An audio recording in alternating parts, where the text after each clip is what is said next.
Hello everyone, we hope you're all doing extremely well. Today is something that's genuinely really exciting. I know I say that a lot, but this is really exciting. This is, and I quote, the future of DCS World. I saw a video linked from another YouTuber, Samurai I think it was, and he had some information from Nick, the CEO of Eagle Dynamics, about the future of DCS, and he was talking about that. And so we thought, awesome, gave us an idea. So we contacted Eagle Dynamics and said, can we have a proper backwards and forwards interview on exactly this subject? And so today we're going to talk about the future of DCS World. We've got today Simon, the Global Business Development Director. Hello, Simon.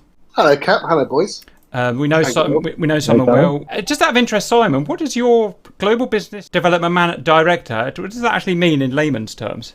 What do you actually? That means that all of the when we're talking to people who are setting up VR centres, and when we're talking to various militaries around the world, and we're engaged with pretty much everybody these days, I am the point man on that. I mean, I'm glad you brought that up, because DCS, when I started DCS, maybe 5-6 years ago, it was essentially just a video game. Okay, gamers came on and we played it and shot each other down. It's much bigger than that around the world now. It's not just a video game that people can play. It's going into militaries. It's going into, well, I won't say because I don't want to get myself in trouble, but even I'm involved in some not of the non-gamer type stuff. So I know it's going into non-gamer type stuff, which is great. I mean, right? It's yes, it is. We've come a long way in the last couple of years, especially with the what I would call the super serious products, the F-18, the F-15, the Tomcat, and it's been very much a pilot-driven thing with all the young dudes, the Mavericks and Icemen and Pieces around the world now going, hey guys, to their squadron bosses, and then they're up into the groups and wings and HQ saying, we're getting this amazing training, which we're not getting from you guys. So how about it? So for us, it's been a real eye-opener, and more we've got more and more militaries around the world contacting us on a daily basis. So I am getting busier and busier, which is good. I mean, it just means it's good for the product, it's good for the community. It just means we're going to have an even better military simulation than we've ever had before. Yeah, of course. Opening up all kinds of contacts and links and stuff. And one other thing is, I get lots of messages come through, private messages that I'm not allowed to make public, obviously from actually some quite high up stuff in various air forces. And they say, I've just watched your video on this, your tutorial. I'm aware it's just, air quotes, just a game, but I wish I had this when I was learning to fly this plane or that plane, rather than just a whiteboard and a kind of a tutor who didn't care what he was teaching. And exactly, so you can see how cool it is for that kind of thing, that kind of purpose. Yeah. Okay, hey guys, Nick has given Simon the opportunity of speaking about the future. Okay, we talked about that. Right, so what we do whenever we do this is we try and make it as real as possible. What we don't want to do is kind of fake it. So what we do whenever we do an interview, if you haven't seen a GR interview, is we give you guys to give us the questions. And they can be good questions, sometimes terrible questions, sometimes awkward questions. I haven't checked through this. There might even be some abuse in here. We'll just take it as it comes, and we'll filter that out, obviously. But we'll just see how it goes. So let's just see how it goes. So, number one. Number one of how many, John? As many as we can manage in whatever time you've got. Because there are more here than we could possibly do. And that's a good point. I know we all love to chat, especially us, especially Obi. But we should try and blast through these and be as on point as can. Otherwise, we're never going to get anywhere, are we? Gotcha. I say so. I will say. Right, okay, go. Salesmanship, go. For a long time, many simulators, including DCS, focused on single player, and multiplayer was nice to have. Agreed. Kate's posting a few months ago seemed to indicate a paradigm shift. Ooh, how interesting. And now multiplayer is or should be the focus. I was unaware of this. And single player is nice to have. Can you elaborate? How has ED changed in this regard? Yeah, it's not a case of changing from one to the other. I mean, it's a really interesting question. It's a case of upping our game in multiplayer. 90% of our users are single player who will never ever go online. So the single player will never be forgotten and will always be our most important user. No doubt about that. Multiplayer, though, there was a lot of stuff that was lacking in multiplayer. A lot of stuff that wasn't quite working properly.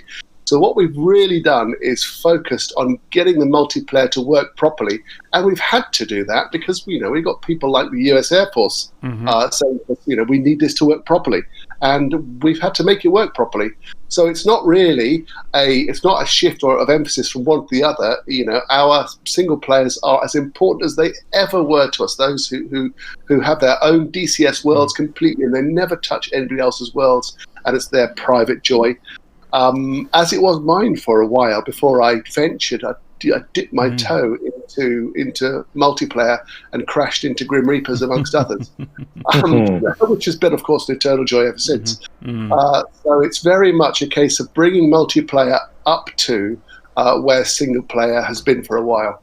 That's great to know. A great answer. Because I always say, well, I've got to be careful what I say here, but whenever I do a video or something, I always show it, well, usually kind of in single player, and it works perfectly. But sometimes when you do something complex and you're trying to bring that over to a multiplayer, it doesn't work. Some types of radio comms and stuff won't work in multiplayer and stuff. And so obviously we're getting them fixed slowly, but that's great. And one other very quick thing, since I've started doing some teaching, of people now, it's taught me what the average user is. The average user is not a multiplayer guy. We're almost a special breed, us multiplayer guys, rather than being the norm. Most people, like you said, are single player and have not ever have the intention of going into a multiplayer server, which I can't comprehend myself, but that's just how it is. So no, it's an amazing stat, and I was surprised as well. We also, we learned you learn a lot of things when you do some proper market research. We also learned that the average the average game time, the average time a player spends from playing DCS in one session is 25 minutes. Exactly. So you're not going to do a full mission in 25 minutes, are you? No, you're not. And you're going to be thinking, do I really need to do a full cold start? And do I really need to taxi to the long runway? And do I need to do a 200-mile transit? And the kids need putting to bed. Of course, yeah. We've been talking about this. And exactly. But okay, very good. Let's punch on. Number 2, will you ever be adding any heavy aircraft modules? So that's C-17, C-130, A-400, AWACS tankers. Question from Tricky. I know what you're going to say, but I've got my opinion on this if you want to hear it. No. Great. What's the answer then? We don't have any in the current plans. I mean, heavies is a real niche market, and heavies is the kind of domain. If people want to spend hours droning about, there are other flight sims and ones that are coming out in the middle of August where you can spend 10 hours droning about. If that's your thing, that's not our thing right now. No, no disrespect to the tanker boys, the transport boys, but that's not our core thing. We are about getting airborne, putting the burners in, shooting stuff down, and dropping stuff on other stuff, and that's our core. And we don't want to lose sight of that. I understand the question, I really do, but it is a completely different niche. Roger. I've actually got a better answer than you than that. How about that? Yeah. Because I've actually done some research on this just to get people's interest. It's just stuff I do in the background to find stuff out. Now, what we found was DCS is gone towards, and rightly so, ultra-realistic kind of control of the aircraft, ultra-realistic cockpits, ultra-realistic cockpit system simulations, F-14, F-18, F-16, okay, and that's where it's going to go, it's where it's going to stay. Here's the thing.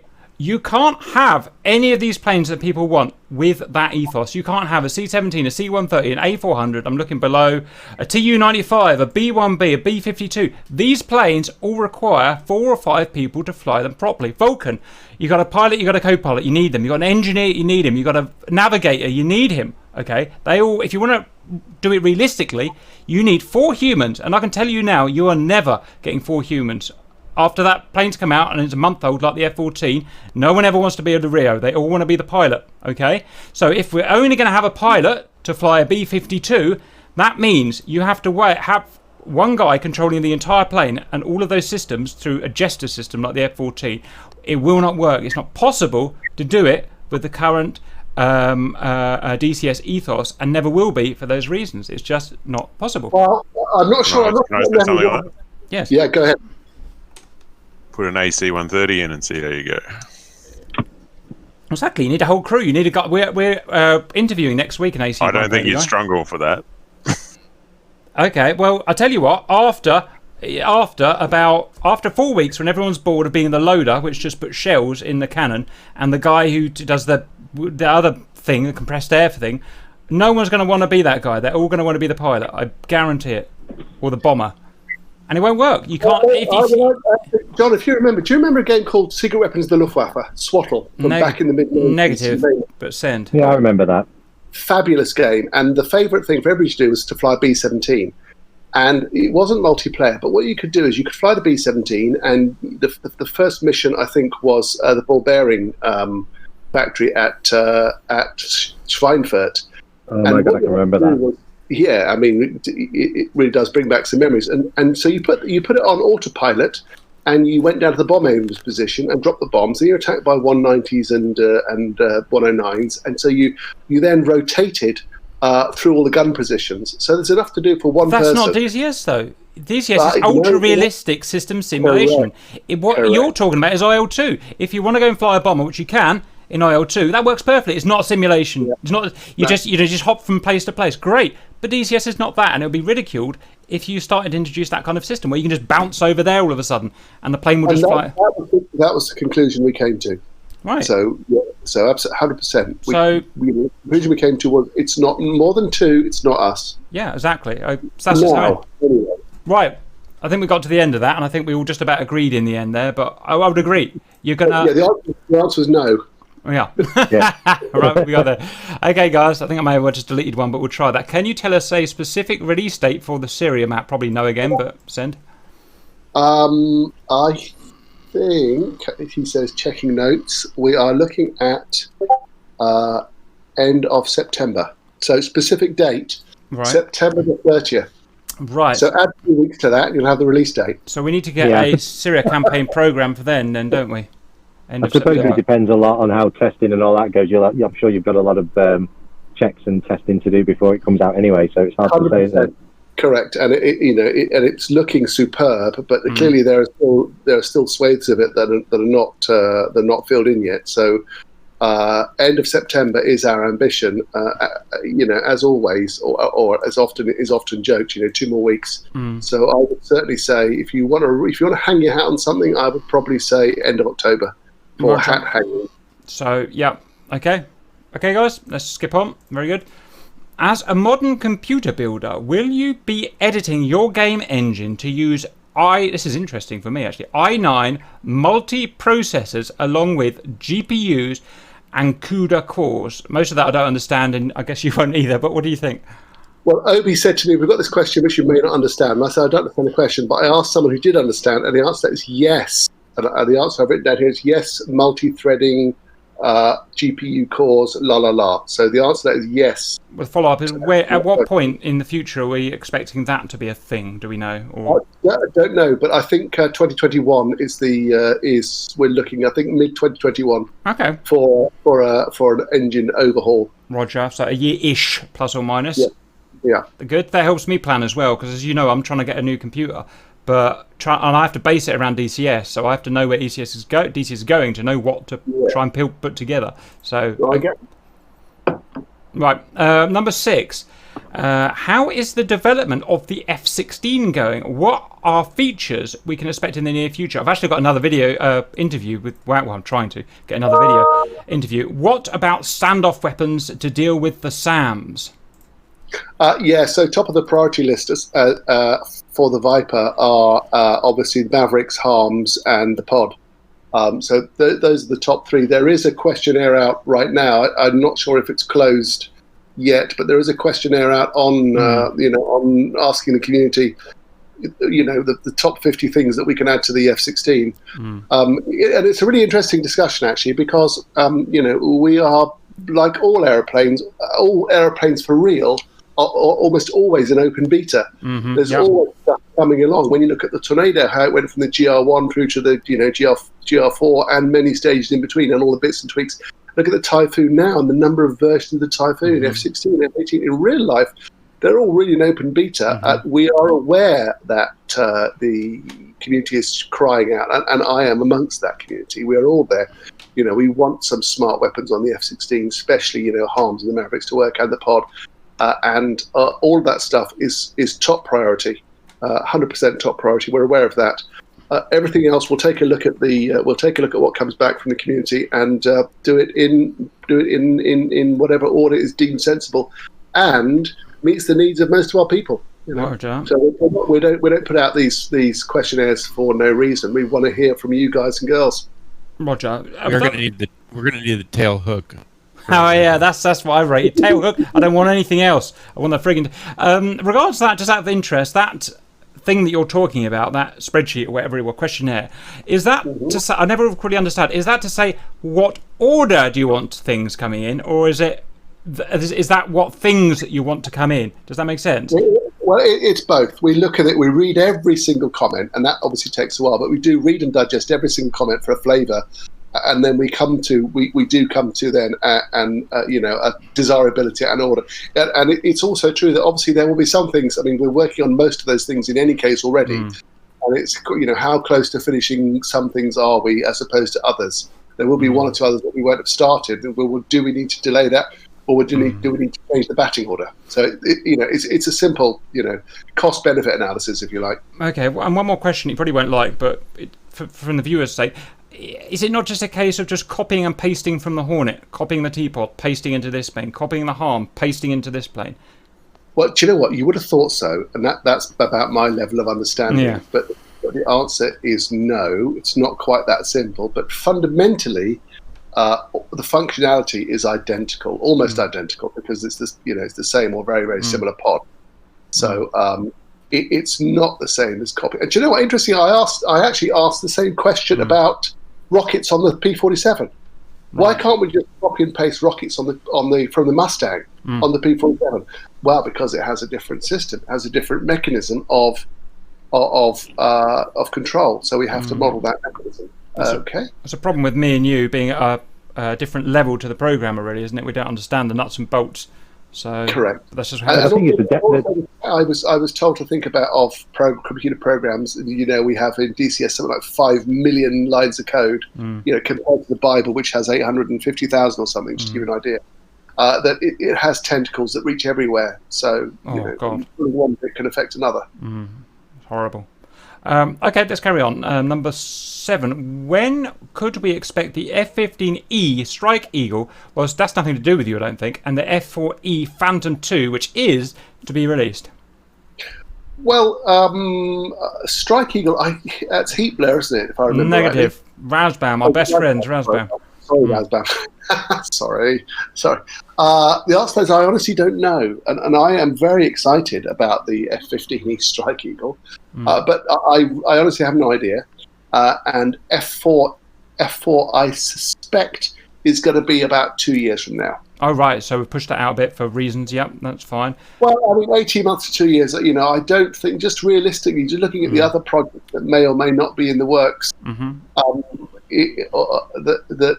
Those that are publicly being talked about and those that aren't, and looking at the F4's place in the queue and whether it's an F4, the entire F4, which was the original plan, do F4 everything, which would be amazing, or just make it an F4E. That decision is just about made. Obviously, work has started. But as for delivery date, I'm being cautious here when I say 2 years today. I mean, I would like to have it tomorrow, because the F4 is a beast, not only as an aircraft that's sort of grunt and character, but it's a beast in aviation history. That's what I'm interested in, yeah. An inspirer of a generation of aviators. So, I'd like to have it tomorrow, but it won't be released until it's done properly. Yep, that's the right thing to do. That's the bottom line, sadly. Yep. Okay, that's fine. We just have to wait for stuff. That's fine. Let's push on. Question 8. Can we ever expect to see a proper, this is interesting, a proper nuclear, like bomb or whatever, effect added? Probably not. For obvious reasons. Yeah, because it's pointless. Yeah, I mean, it's a lot of fluid dynamics, a lot of complex calculations, and to what end, really? I suppose is the who benefits from it. It's we're not convinced that it's something that is needed in DCS right now. No. If somebody comes along to us and says, we'd like you to model this. If a military comes along to us, we'd like you to model a small tactical nuke. Yeah. Yeah, then sure, we'll do it. Of course we will. But I don't think we'll be doing it on our own coins. A few people who want to drop nukes. Roger. It's just a party trick. It's a party trick at the moment. That's what it is. Got a similar question though. Send. What about things like napalm effects and napalm? Interesting. Thermobarics. Napalm is extremely complex, simply because it's a flowing. It's a mist. It's a mist of petroleum. Sorry, it's a jelly that turns into a mist that then ignites. So it's a complex thing to model.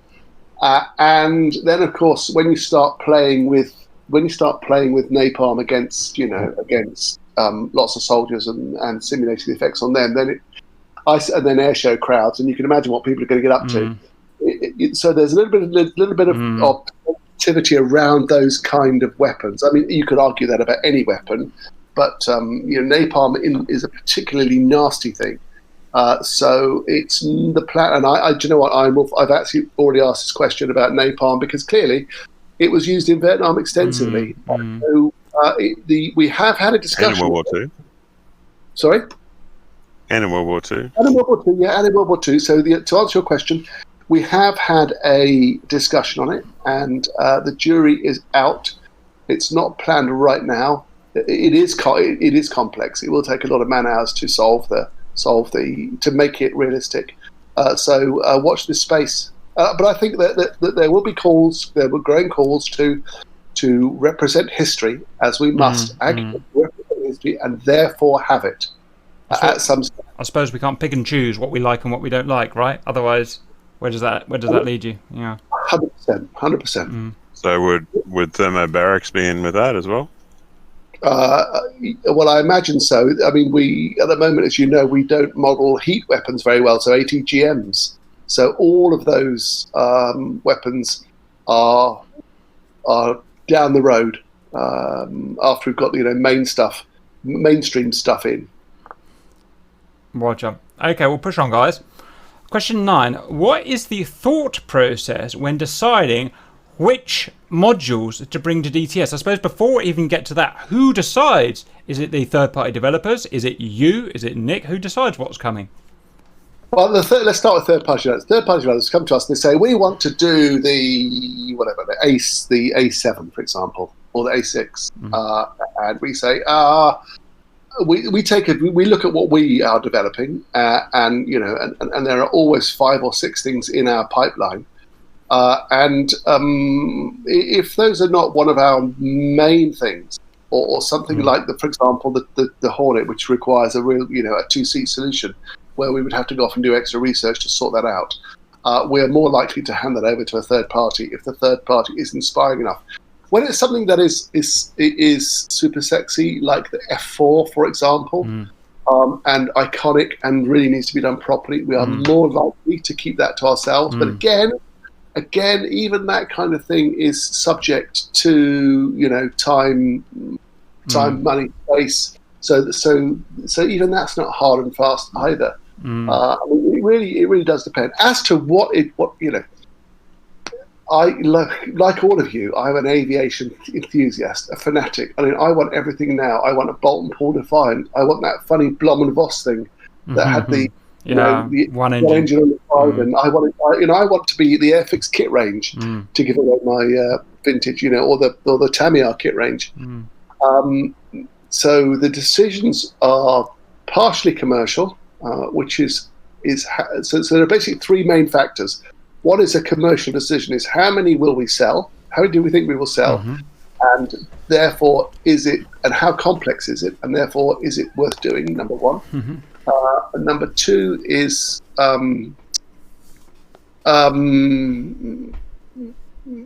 what? Sorry, how many will sell? Sorry, I said there were 3 factors there, didn't I? That will decide it. The first one is obviously a commercial decision. The second one is, do we have access to all of the right material? So, for example, the Typhoon. We'd all love a Typhoon, but there are no flying Typhoons. So doing a Typhoon realistically is, it's really, really difficult. So that has been, which is why we have the Mosquito, because we know and love the Mosquito. We have everything we need. With a Typhoon, comparatively, we have nothing. So that's the second thing. And the third thing is, we have competing enthusiasts saying, well, I want this because, I want the Beaufighter, or I want the Blenheim. We've got some guys who are super retro, who want, every Italian World War II aircraft that ever existed. But the field is massive. We're about, as you know, to go and stretch out into the Pacific. So we've got the Zero, and there's the Kate, and the all sorts, versus the Hellcat and the Corsair and. So it's a very exciting process, but it really does depend. I think primarily for us, it depends on how much access we have to real stuff. So, and to answer a question that I'm sure is coming, which is, what about the F-35, and what about the what about the Raptor, and what about the JSF? We're not going to do those until we have full access. Until we have full access to the flight model and the systems, because, as you know, our trademark is 100% realism, and we don't make it up. We don't want stuff to go around on rails. So until it's realistic, we generally our hands are tied, or we're generally not going to consider it even. Yeah, and that's completely because it's more about your ethos over making money at the end of the day. You want to, you don't want to lose. I don't know. You don't want to lose your brand, which you will do if you sell out, right? Correct.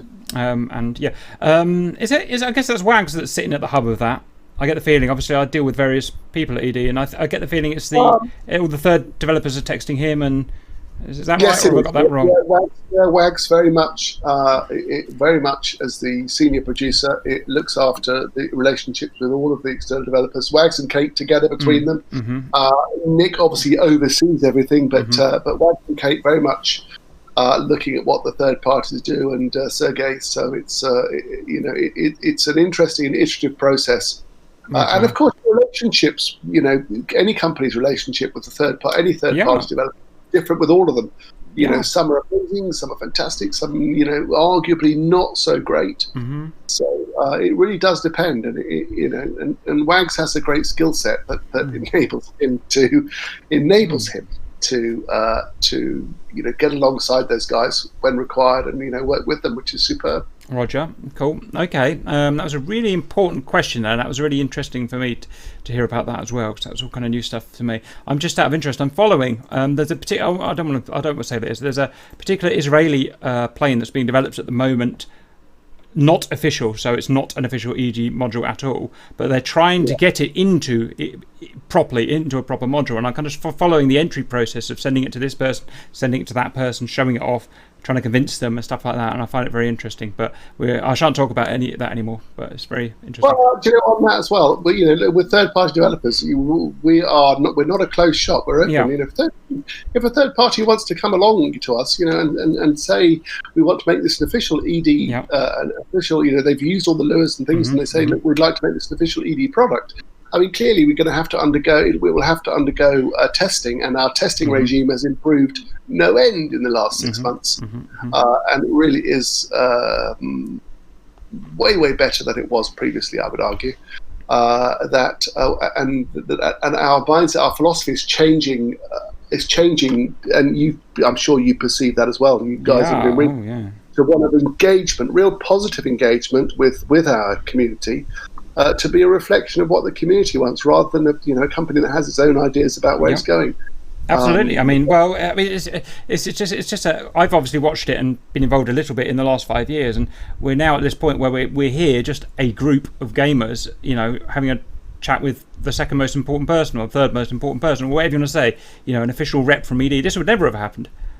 And I can even give stuff away. So, for example, we're looking at things like Desert Skins, for example, which is a mod, and what we're looking at doing, which is an external mod. What we're looking at doing is grabbing the Desert Skins mod and incorporating it into ED as an official mod. And so what we're doing is right now, this week, is looking at setting up the testing process for exactly that kind of thing, which for me is fantastic. Because I find it really jarring having green T-72s in the Persian Gulf, for example.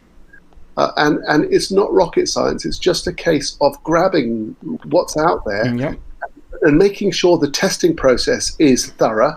Of course, it all lands on Wags's very broad shoulders. It does, yeah.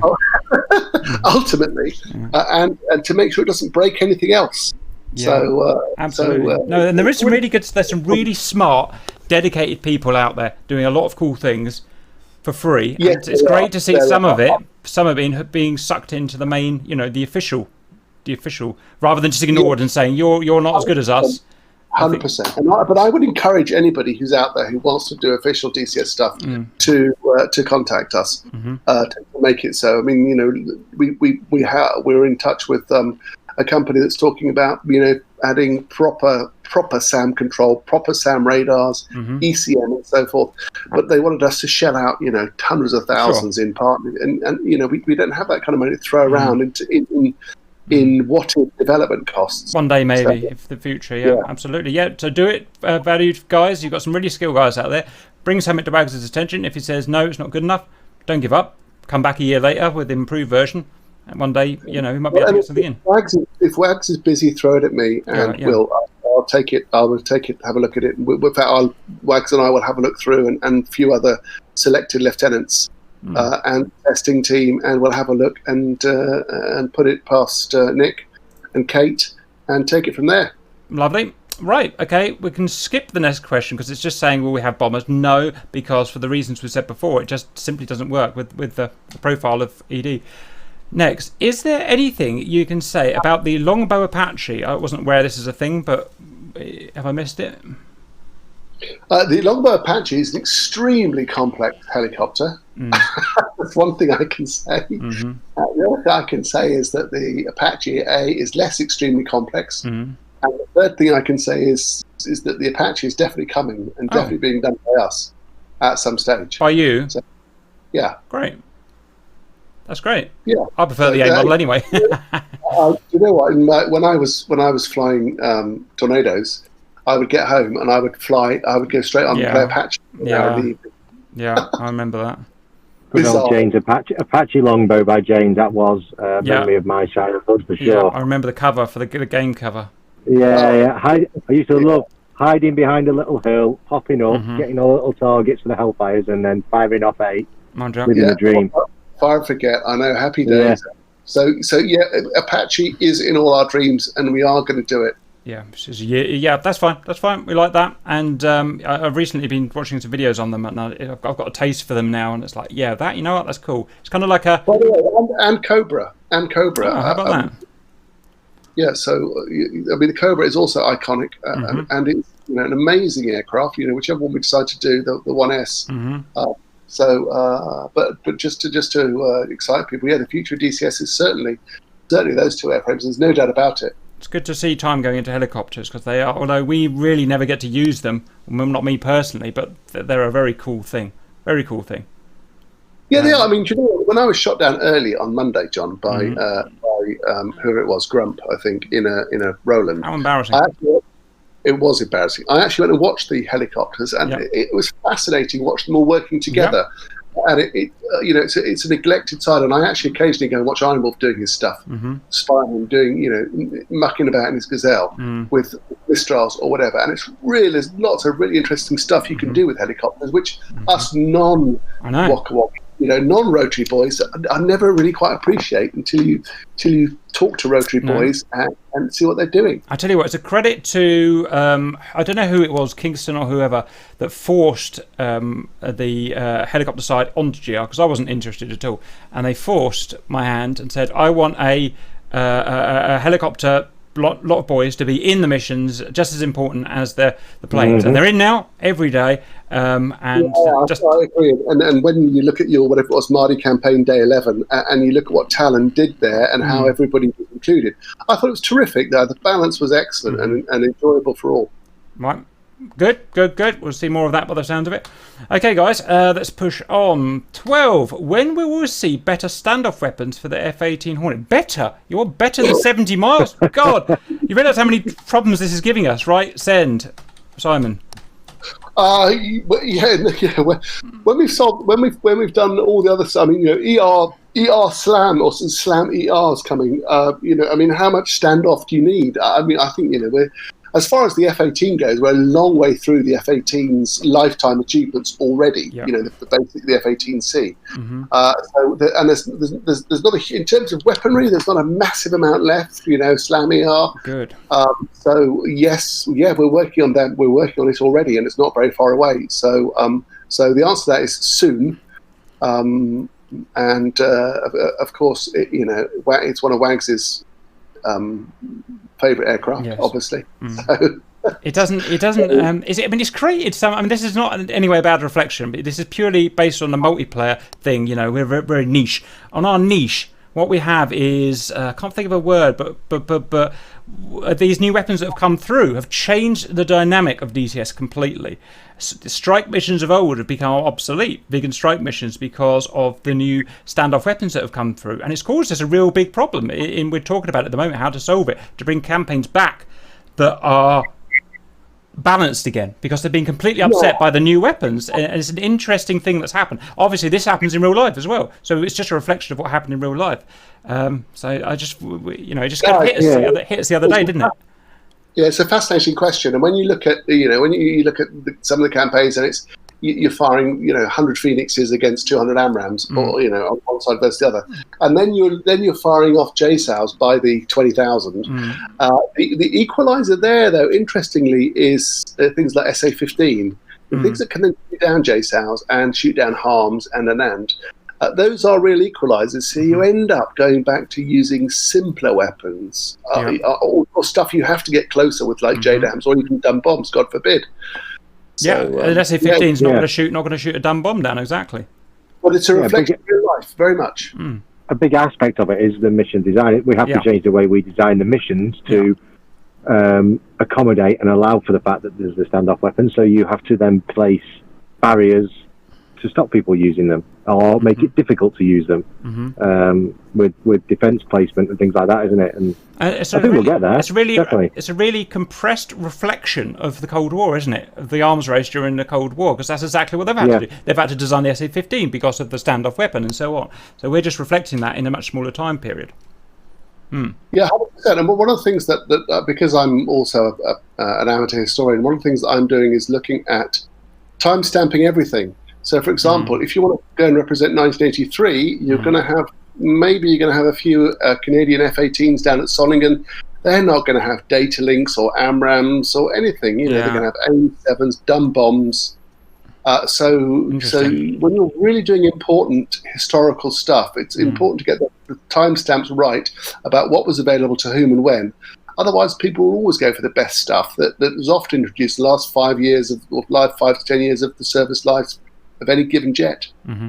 Yeah, all very good stuff. Okay, it'll be interesting on what we've been talking about, that to hear from the viewers as well, because it's you guys that sit and watch our stuff. It's interesting. Let's carry on. I don't understand this question, so maybe Obi will explain it. But when will we see more optimization for DCS so we have less lag? What does that mean? Frames per second, milliseconds of ping? What does that mean, Obi? I don't know.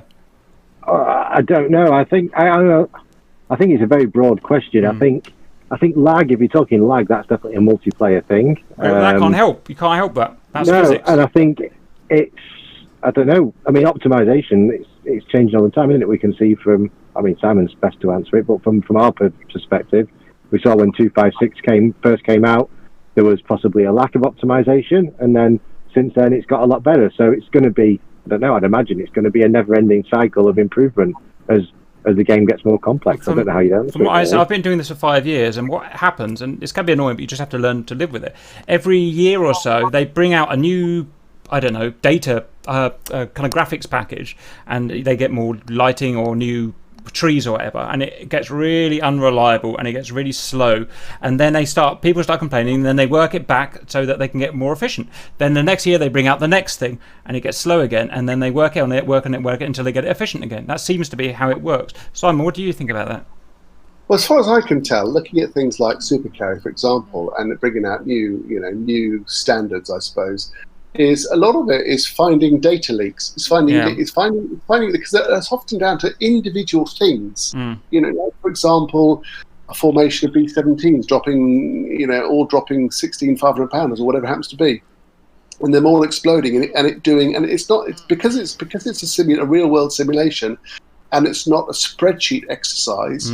All of those bombs are actually dropping, and all that stuff is being calculated.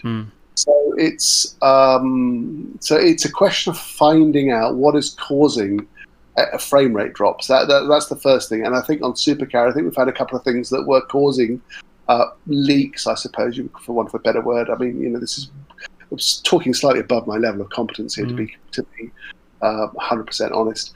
But I was reading a really interesting summary by Matthias Tekmanski, our chief tech guy in Germany, and there's an independent analysis of Flight Sim 2020 looking at what works and what doesn't. And the key actually to that was CPUs, not anything else. Was how good is your CPU? Not your graphics card, not your RAM, the key was CPUs, and because they were loading up the fancy computers, and they were not getting faster than 60 frames per second. So I think the honest answer is nobody is really sure. The only thing that we can be sure of is that computers will go on getting, because they have done for the last 40, 50 years, as we know, John, have always get better and faster and slicker. And of course, the software changes as well. So there are some fundamental changes in the way software works that are helping to produce, I suppose, real-time moving graphical worlds. Because that's what the demand is.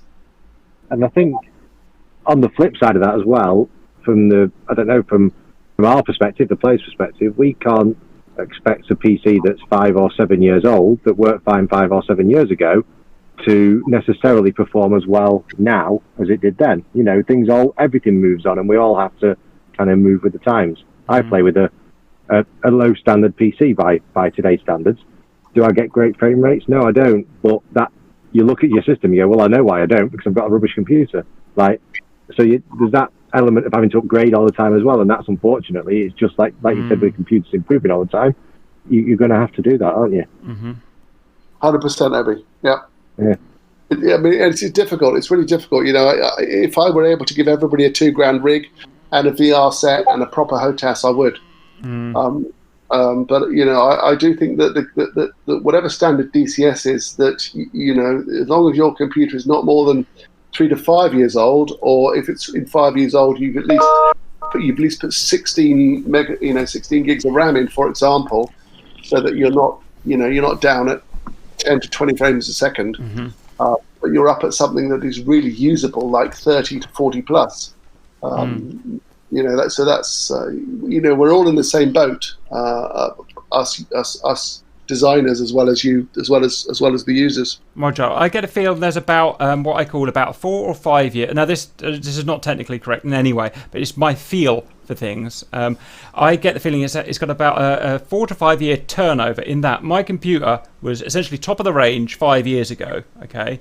And it's now it's not obsolete, but it's now to the point where it really needs replacing, especially for the job that I do. So that is from being more or less top of the range, not one of the super expensive ones, but a decent computer. 5 years later, it needs replacing. And so what my job to do now is to find my next computer that will last me the next 5 years of DCS, because everything's based on the performance of DCS and how it works with my next computer. So what I would call kind of 5 year turnover seems to be it. Whether it's a good thing or a bad thing, I haven't got a clue. We all have to live with it at the end of the day. So, all right, we should probably move on, guys, because that is one that I don't think we're going to answer between us, but it's just how it is. Right, and we'll keep pushing as well. Every time it does become unoptimized, when they put something big in, we complain, Hargit complains, do a good job, they go back, they analyze, they find the leaks, they make it better. That's what I've noticed. Every year it's the same, and that's fine, that's how it works. Okay guys, number 14. With the release of Microsoft Flight Simulator, everyone keeps saying, are you going to switch to Microsoft? Don't they? They come into the stream, are you going to switch to Microsoft Flight Simulator now? And I'm like, what the hell is that? We get a first look on what a sim can look like. Has this announcement changed the team's view in any way on what they want to accomplish in this sim in DCS? That's a tough one. No, it's not. It's a really easy one. I mean, MS 2020. I mean, it's essentially and primarily a flight sim for civilian aviators. Having said that, we are aware of a couple of aircraft that are coming along, like I understand the MiG-21. The really, really cool, and it does look gorgeous, Microsoft Flight Sim, it really does. Especially the weather. So we are super aware that we need to. There are some areas where we're going to have to simply up our game to compete. There are hundreds of millions of people out there who are Cessna pilots who want to be Airbus pilots. Who, for them, this is a dream come true. For a lot of us who have no real interest in civil aviation. Like you, John, it's neither here nor there. Microsoft clearly they've invested a lot of money in this without naming any numbers, clearly. But we're talking about movie budget size investments because you have to. Yeah. But the number of virtual aviators out there, I had a great phrase this morning, which is the Royal Air Force, the Royal Chair Force. Which is what the Royal Chair Force amongst us. There are millions of us. There really are millions of us. So, yes, it looks fantastic, and yes, we're going to up our game to be at least as good, if not better, because we can and we should. Here's my complaint. Yes, you absolutely, obviously, if you don't make it look good, people will go and play another game. That's free market capitalism. That's good. But one thing that annoys me a bit, just kind of go back a bit, is that people say, "Oh, Microsoft Simulator's out. Now I want DCS to look better," and then just twin that with the question before, when will it be less laggy? Well, if you make it look better, it's going to be more laggy. So what do you want? I could just see you guys scratching your hair out. I want it to be as good as Flight Simulator 2020, but they don't want it to be laggy. It's like, and we want it tomorrow and free. And want it tomorrow and free. That does try. And you've got to remember. I was going to say you've got to remember the differences as well. Like when you look at what Microsoft Flight Simulator in the background's got to calculate and what DCS has to calculate. Microsoft Flight Simulator doesn't have SLAM-ER missiles flying 150 miles across the map that you can F6 onto and watch, and it's got to think about all that. There's so much more swings and roundabouts, isn't it? We've done a whole hour video on explaining why DCS can never look like the best sim. It can't happen. And we've got a really good hour-long video explaining why, and it's because of all the background systems, of which there are thousands, well, not thousands, but hundreds going on in a DCS map, and there are near zero going on in a flight simulator map. That's not good or bad. That's how it is. And you can go and watch that video, and I'll link it, but I don't want to go into it now because we're going to sit here for an hour otherwise. But that's just how it is. Suck it up, or get a really, really good computer, which you can't do. So that's how it is, guys. Very good, very good. But it's good that you do keep getting pushed, though, obviously, because what we don't want it to do is... Yes, it is. We're always looking over our shoulder all the time. Always, always, always. Cool. Okay. Right, 15. As the name of the sim is Digital Combat Simulator, will we be seeing more high-fidelity ground combat in the future, or any high-fidelity, I should say, ground combat in the future? With the release of some new ground units, the quality has certainly improved. Agreed. Is this some groundwork for things to come? Interesting question. Any answer to that? Yes, it is. Okay. Yes, absolutely, it is. Ground and then naval, in that order. But yes, we've looked at what Armour has achieved. Some of the people who are driving this obviously are not civilians. And are asking us questions about individual, elements. Not individual infantry, but individual, fighting elements such as IFVs, warriors, Spartans, those kind of things, Bradleys, T90s, T100s, whatever.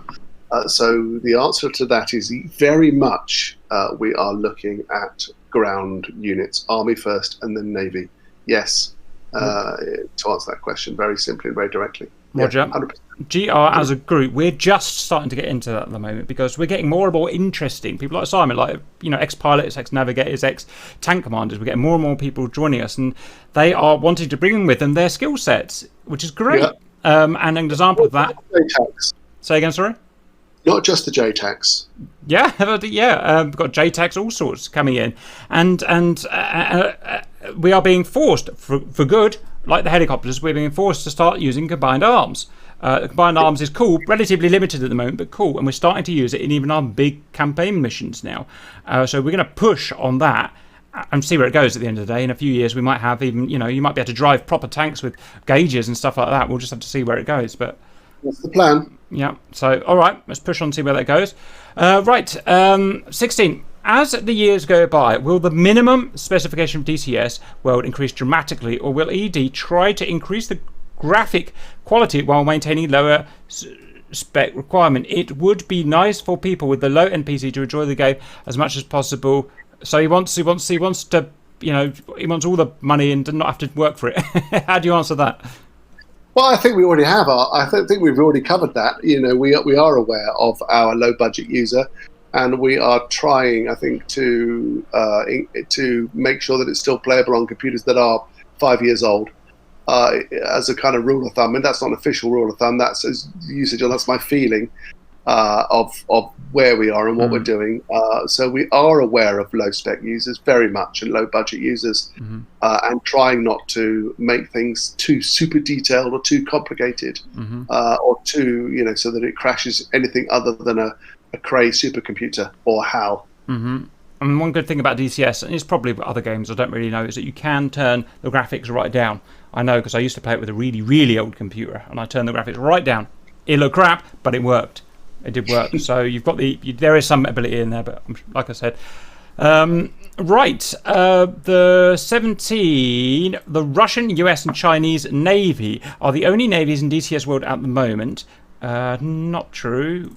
But okay, when will the Royal Navy and perhaps those of other countries, Spain, Netherlands, Germany, get some ships in the game? How do ships even find their way into DCS, Simon? If you know what I mean, does someone come up and say, "Oh, I've made a ship, I want to put it in," or? No, what we've looked at is obviously we're trying to represent all three domains, but not space right now. So the three Earth domains, air, land, sea. And when you look at some campaigns, they are primarily the important bits. The no disrespect to the Royal Marines or the Welsh Guards, like the Falklands, for example. They're air-sea campaigns. So you cannot avoid ships. When you look at Normandy, for example, it's very much an amphibious assault to start with. So and the only our only landlocked map is Nevada right now. So there are ships everywhere anyway. So you can't exclude ships. That's the specific question. It's a really interesting question about German, Spanish, British ships. I suppose the question we're going to have to ask and answer ourselves really is what year do we want to start it, or what era, what conflicts, what is it we're trying to achieve, and are we just going to lose money by producing a Rhino class frigate, and are we going to lose $200,000 or whatever it is, or are we going to make $10,000? So all those hard questions have to be asked, because these things, even the simplest AI, so the simplest one, for example, costs between $10,000 and $20,000 in man hours. That's the simplest AI flat gun, for example, or truck. In fact, flat gun's fairly complex, but a truck, for example, is $10,000 to $15,000 in man hours just to produce a truck of some sort. So it's all, as a commercial company with 140 odd employees, we've always got to make these tough calls about what can we do, what would we like to do, what is worth doing. Agreed. You have to also remember, every time you add a unit in, that thing also needs maintaining. What if it breaks 6 months down? Yeah. What if it, and your workload is going to increase exponentially if you add it in and it's for free. You're just exactly. You got to think about it like that. Now there are other ways around this, valued viewers, that's perfectly good and legal. For instance, if you want the HMS Hermes, that was ours, wasn't it? Hermes was ours. It was, wasn't it? That's there. It's not an official mod, and will probably never be an official mod, but it's there for free to download from the ED forum. If you want that thing, that's probably a better way of doing this than ED having to essentially make a ship from every country, which is an endless task. They are being made by very nice people for free to be added in. That's probably the solution, I'd imagine. Yeah, and you do have things like, I've noticed on Facebook, Razbam have teased quite a lot of Falklands era naval assets. I'm assuming to go with the Falklands map when it comes out. Yeah. So that's probably would start representing the Royal Navy and probably maybe a little bit of the Argentine Navy. So that'll bring us more But variation. that's another way you can do it. Bring it out with the maps, right? That's another way of doing it. Yeah, I mean, I'm assuming that's what's going to happen. It's been a while since I've seen anything with them, but I do remember them posting 3D models of 80s era British ships. So, but looking forward to that. Like someone said, someone's got to pay for it somewhere, right? Exactly. God's not going to pay for it. Someone has to somewhere. So if they have to come out with the maps, maybe that's a way you can move forward. But yeah. Yeah, whatever's done, John, it costs time, and time is therefore money. So if the community is going to do it, also, that's brilliant. Especially if it's good enough as far as the community is concerned, and especially if it doesn't crash the game, also good. So we welcome this, and I'd like to just flag up the whole user files area, which is going to be given a lot more prominence on our refurb website. The area user files where you can download skins and mods and all sorts. A lot of our non-online users are just not aware that bit even exists or what it does, which is indeed I wasn't for 6 months or so. No, same here. I found it out recently, and I'm downloading all sorts of stuff, bloody Raptors and F-35s. It's still low. Well, don't want to get myself in trouble, but you know what I mean. It's good. Yeah, I do know what you mean. It's amazing what you can find. Yeah, exactly. Okay, let's push on, guys. Russian. Okay. Are there any plans to enhance any of the current maps? For instance, it's probably going to be the same answer. Adding Crimea to Caucasus, Saudi Arabia to Bahrain, southern Iraq, Kuwait, and other stuff like that. Any thoughts of that? I can answer Crimea specifically. For those of you who can follow the news, you can have a guess why we're not going to do Crimea, because we've been asked not to. Fair enough. That's Crimea answered. For the others, we are Normandy. You've seen enormous improvements in. So the Normandy you see now is way better than the Normandy that was released. As for joining up maps and bigger maps, the answer to that is yes. We are involved with a couple of militaries in producing new maps for them, and we're just looking at using slightly different techniques in terms of how the sizes that we cover, so areas of much bigger, and then the areas that require serious detail, as opposed to those who don't. So it's an excellent question.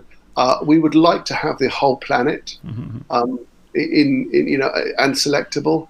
At the moment, that's not realizable, but everything's changing so fast in this world of digital maps and digital integration that you never say never to all of those areas that were mentioned. Roger that. Yeah, I think that's how the new, not shift focus, but the new flight, the FS 2020 steals textures from Google or something. That's how integrated everything's getting. It's getting crazy, isn't it? Yeah, for example, Google. People say, "Why don't you just use Google Maps?" Google Maps is fine, and it really is to a point. But once you get below 1,000 feet, it's rubbish. Yeah, and so for our helicopter boys, it's completely unusable. Yeah, they want to land in a field or on a small helipad somewhere, and they want their rotor blades just to be missing the trees or the power line, and kicking up dust, which you can't do on a Google Maps type thing. So it really depends on what you want to do with something. Yeah, Roger, absolutely. Yeah, been through all this before, so that's interesting. I did a small video the other day, just really interesting. And what we did is we plotted the world, flattened the world, and we plotted coordinate for coordinate all of the maps that we've got on there. And I'm going to enjoy plotting more maps on there, if you know what I mean, like squares where the map is. I'm going to enjoy plotting more maps as more maps come out and slowly cover the world. It's going to be interesting. Right, 20. Do you ever think there will be a super map with all the maps, Persian Gulf? Oh, what does it mean? Does it mean one massive geological map, or does it mean a bargain where you can pay less money for all of the smaller maps? Anyone know what that means? Yeah, one big geological map. It's impossible. You wouldn't have the memory for it. But okay, Simon. I don't know. I doubt it, to be honest. I just don't see I doubt it.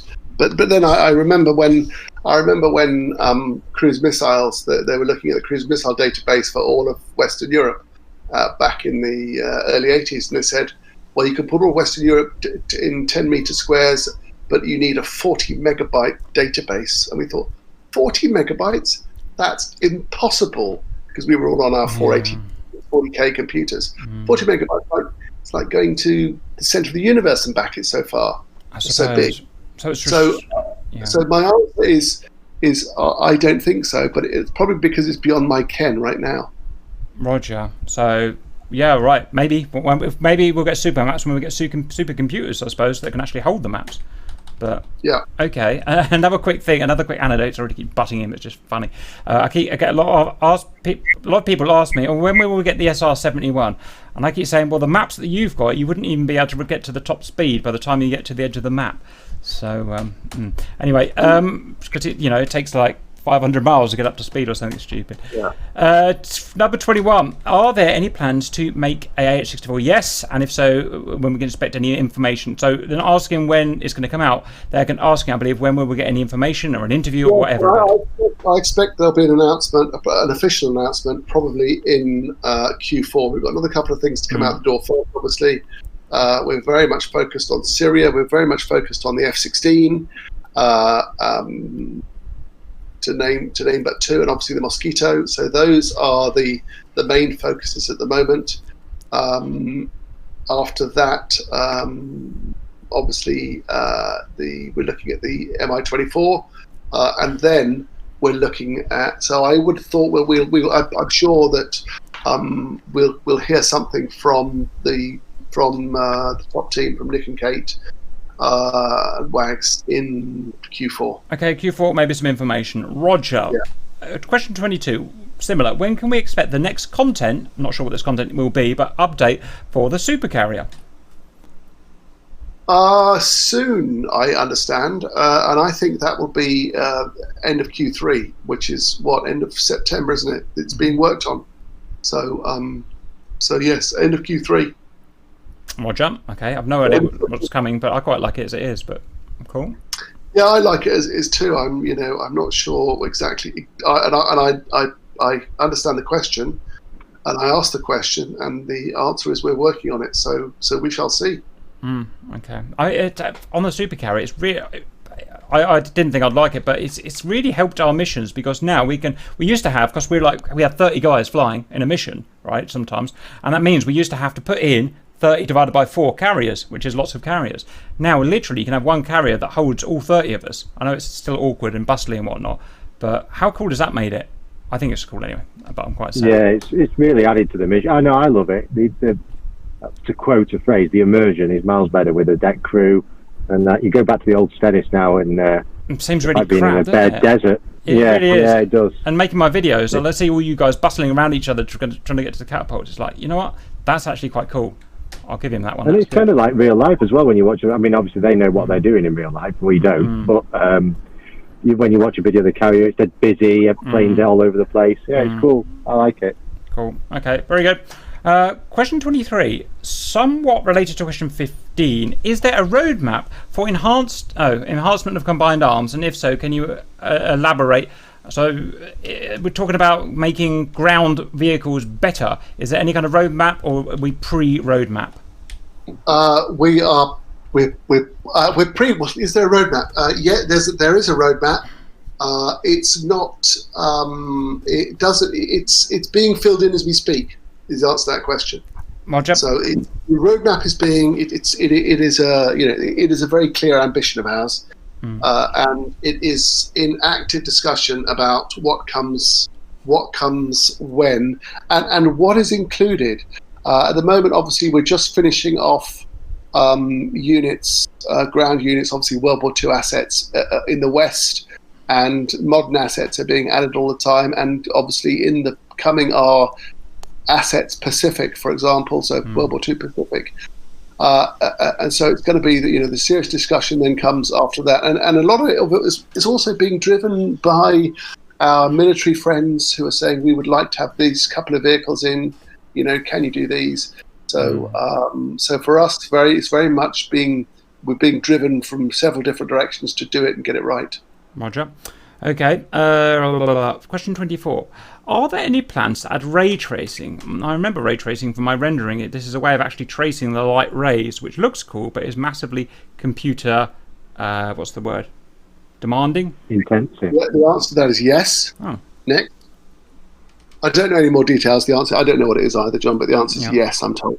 Yeah. Right. I Okay. asked that. At some point in a graphics package update, which we get every year or so, from what I'm used to, we're going to have ray tracing, which is interesting. It's actually, for a nerd like me, that's actually quite interesting. It'll mean shadows will look, because shadows are a little bit duff at the moment, I'll give them that. They could make some really cool shadows by doing that. But anyway, let's carry on, guys. 25. Will ED ever think of making the Panavia Tornado? Oh, what a pertinent question. Don't know is the answer to that question. It's one of those things that the Tornado has not bubbled up to, into the. I think when we did the Grim Reapers survey, it was number 3 or 4. Yeah.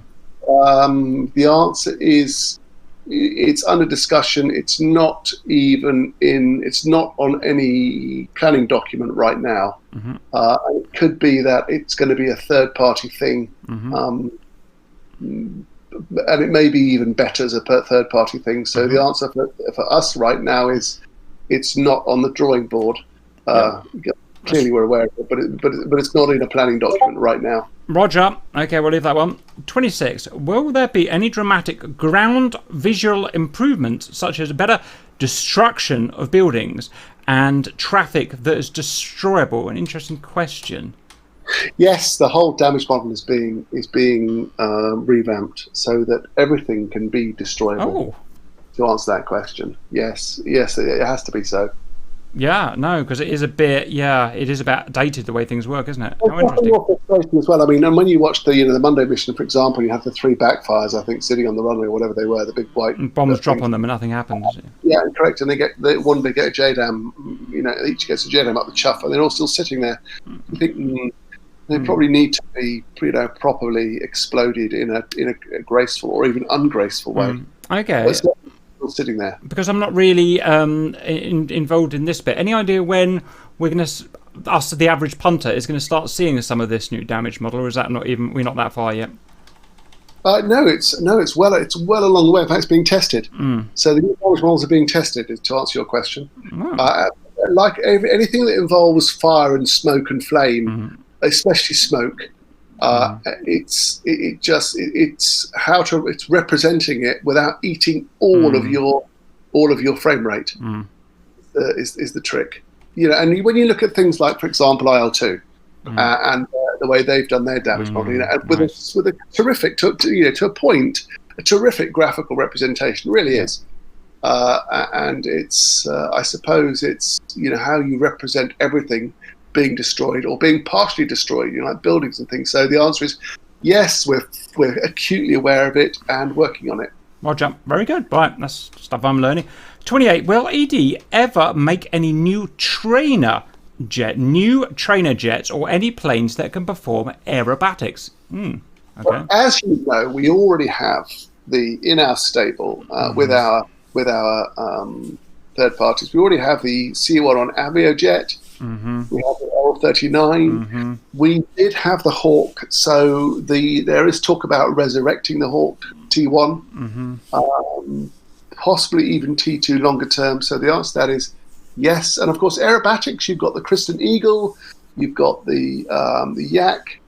So we're not short at the moment of trainer or aerobats. Don't forget, you've also got a big following of unofficial mods of trainer mods. You've got the 540.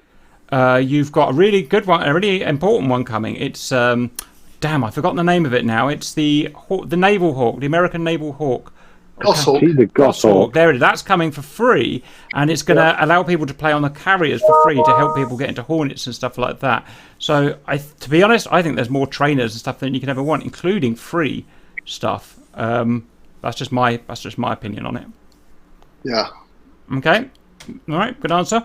29. I've been playing Lock-On before DCS since 2004, and what DCS World today is huge changes. Combined Arms is the best thing that ever happened to DCS. However, it will be superior experience and game changing if Combined Arms can be more of a first person it's interesting, armor. Will ED ever plan something like this? So it's the third question on it's the same thing. Are we going to get high definition combined arms? And you've already answered that and said yes. Yeah, the answer is pretty much yes. And until we're pushed by our military partners to do Call of Duty or Battlefield 3 type first person shooter, no. First person shooter, no. But individual vehicles, yes. Roger. So and there's quite a fine line there between those two things. So presumably we'll have armies asking for these vehicles to be placed for training purposes. Correct. Interesting. Okay. Watch this space. 30. Any ETA on when we could see the new weather system implemented, or how far along it is in development? Roughly a percentage. Yeah. Honestly, on the new weather system, I don't know. To answer that question, don't know. So I can't answer that question. Yeah, don't know. Do we know what the new weather for again layman like me? What is there anything? Any selling points of this? Is there any tidbits, Obi, that we know about this improved weather system? Synced clouds. Oh, that's good. Yeah, I'll give you that. Yeah, syncing the clouds, and I think of the previously shared images of it, and the gist of it is sync clouds and more cloud detail, like different cloud layers, and more Cloud just more realistic kind of thing. I think was the gist of what I think it was in a newsletter or something whenever it was announced. So I think that's the gist of it. So it would be a good thing when it comes along.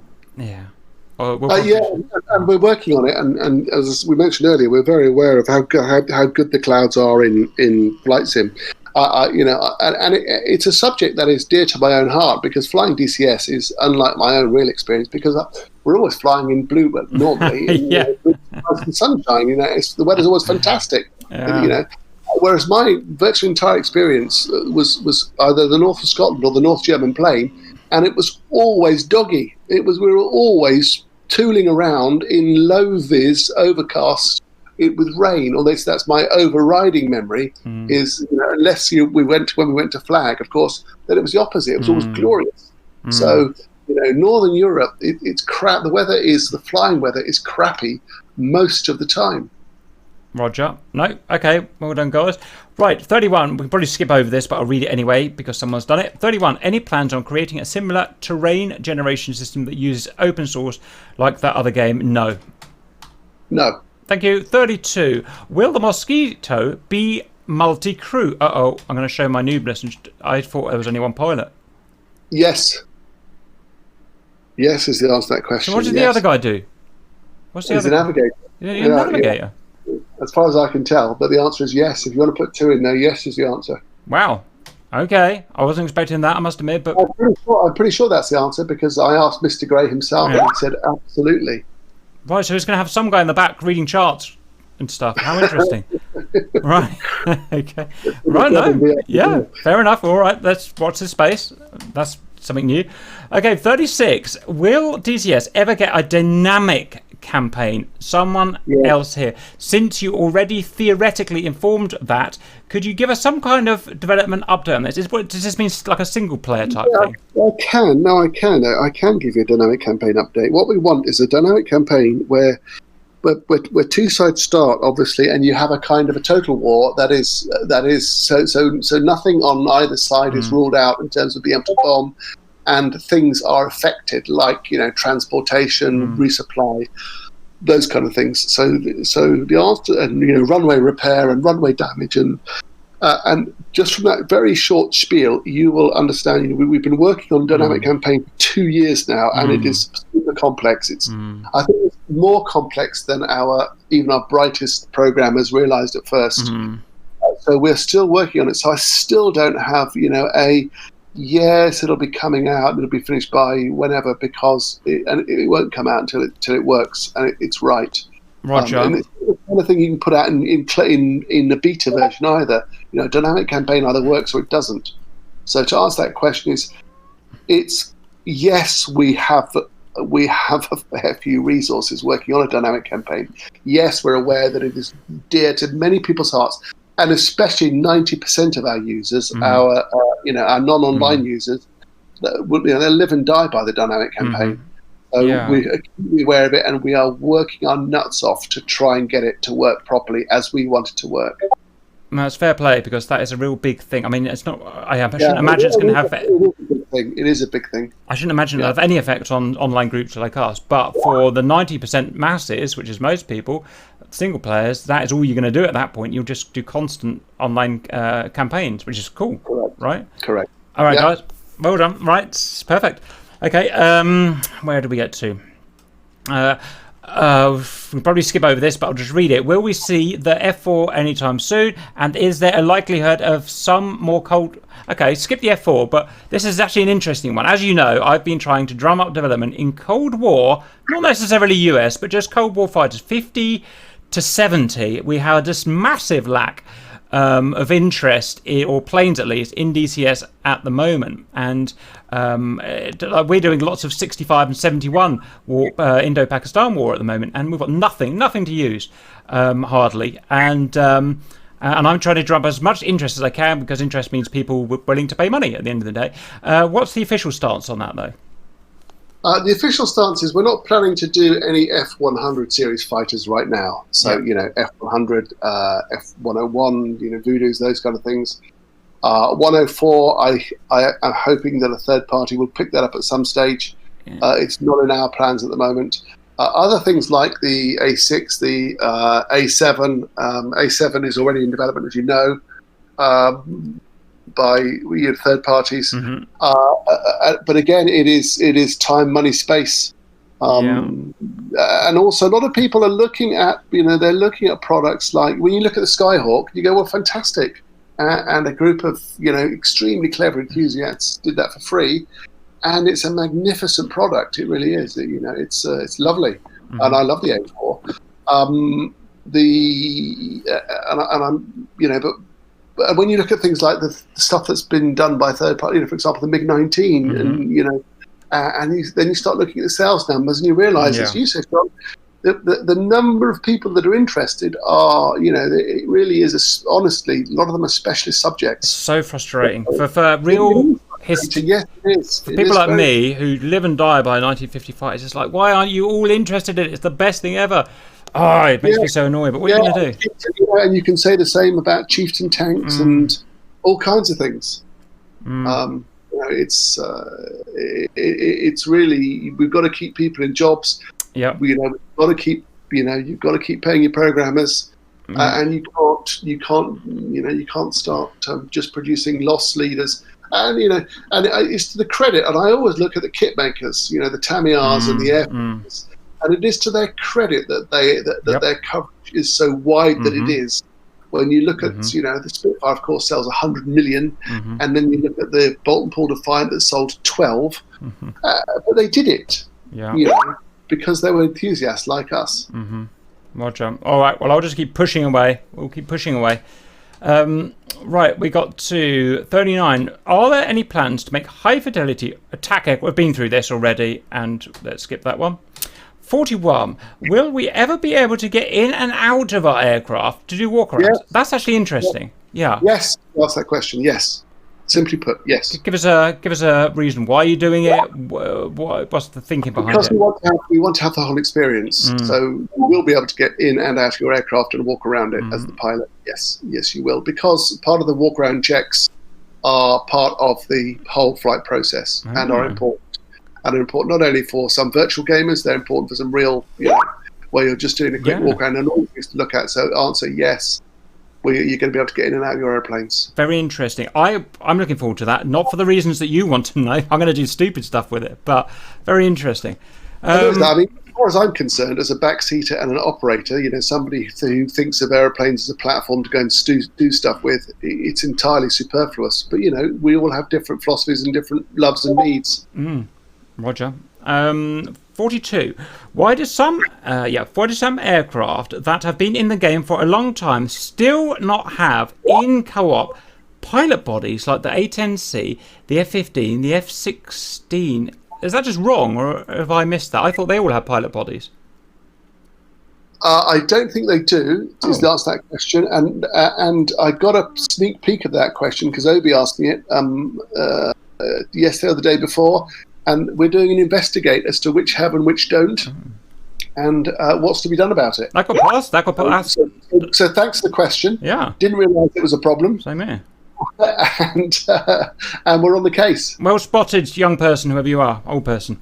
Question 47. What are the current plans to try and improve the poor performance of the game, especially in VR? How interesting. I don't know anything about VR, so this is all you boys, I'm afraid. Well, I'm not convinced I would describe my experience in VR as poor. I mean, I use an Oculus Rift S. There are other VR headsets available. And my experience is that it's fantastic. And I wouldn't ever go to a desktop or track IR. I put the helmet on and I'm back in the cockpit. I wouldn't necessarily agree that it's a poor VR performer at all. Simply put, it's. I mean, I've only ever flown VR, and for me, it's amazing. For me, it makes me sweat. It's it's the real thing. As far as I'm concerned, it's the real thing. But we are working. Of course, we're working with all of the big VR headsets out there. We're working with the HP Reverbs and the next generation, the Varios and the Xtels and and they all want bespoke integration, and all that takes time and money and space and thought and that and Capto gloves and no gloves and feedback. Also this the number of aspects are just vast, and it really is a question of priorities. But I don't agree with the premise that VR performance is poor. I have known nothing else, and for me, I just think it's the best thing ever, and I would rather just put my hat on and do that all day and do nothing else. Have we got absolutely nothing else? Have we got any other VR guys here apart from Simon? That doesn't help, does it? I mean, I've got no useful input, and I don't think the rest of us do because we don't use it. So I guess. Well, I can tell you when you put a VR hat on, John, and I know it's not useful for you doing your stuff, your videos. But and the superb output of Grim Reapers. But once you put a VR hat on properly, especially as an aviator, you will never go back to not flying VR. Everyone says that. Everyone says, I bet I'll do it then. Right? Okay. Yeah, it really does. It changes everything. All right, John. So So. All right. We'll leave that one there. That question. Who was that? I don't know, but I've got no data.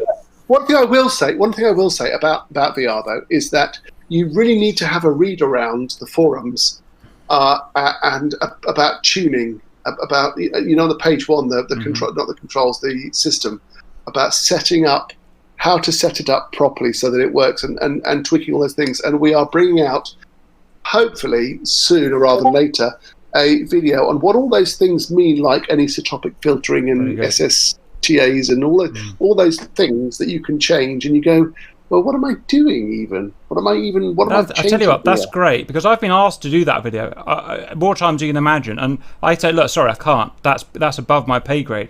So it's great that someone's finally coming out and trying to explain to us what this all means. Yeah, but there are some good VR users online. I'm just trying to think of, is it Mudspike? I'm just trying to think of, is it Mudspike Guide to VR? There are some terrific VR users online who have tweaked, and I've been following their settings. And if you look at Nui, for example, and Norm online, and look at and in the ED General Forum, and there's always a lot of chat about VR there. And look at different tweaks, different people have tried with different hats on different systems. The answer is it really does depend. But I'm absolutely thrilled to bits with my VR. So, well, Joe, I mean, your computer's not even that good unless you've changed it. Your computer's only an old i7 with a 1080, so. It's got a 1080 Ti, correct? 1080 Ti and i7. I mean, that's old news nowadays, Simon. I've got that. I've got 32 gigs of RAM, and that's it. Yeah, that's just a nice and old computer. Right, very good. Let's push on, shall we? I read the previous questions and understand this has been asked in some form or another. We don't ask it then. However, I would like to lump them all together and be more concise. With the success of the F-14 module proving that multi-crew is feasible, will we see an expansion beyond two-seater jets beyond two-seater jets that are already in the pipeline. Is he saying, will there be more two-seater jets, or will there be more than 2 seats in jets? I think more than two-seater jets. More no, two-seater jets. there won't What be. you mean? For the reasons No. we talked about. So thank you for asking, Mr. Tiberius 2552. But it's just not going to be feasible. Do the free mods affect the way you plan your roadmap? How interesting. Does the Edge 540 mod make you guys throw away the concept of doing an aerobatic aircraft like that because of worries nobody will buy it? Same could be said for the Little Bird one. I'm sure that's true. I'm sure you've got no intention at all of doing an A4 anymore because there's an excellent one available for free. Correct. Yeah. So A4, for example. No, we've got no intention of doing an A4. As for aerobatic aircraft, I would argue they're not our core. They're not our core. You know, you can't do stuff with them. You know, if you see what I mean, you can't shoot stuff. Yeah. So, I am only one view. So the answer is yes and no.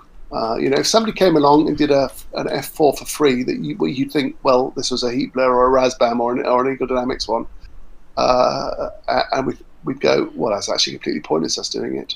It's already there. So yes, there would, but that hasn't happened yet. No, of course. And for very good reasons. Yeah. You know, you've got to have 100% access to these things to do that, and then you've got to have time and expertise, and that combination is a rare and precious thing. Roger. I personally support a lot of the free mods, especially the good ones. There's 3 good ones out there that have, you know, proper modeled stuff, and I like them because although you don't get any money from them, and that's bad, and I wouldn't benefit anyway, but it helps. It's a lovely little stepping stone to get people in because they can come and download them for free. They can come in a proper combat aircraft that's not an Su-25 and fly around, and they almost always leads to them buying an F-18 because I speak to them every day.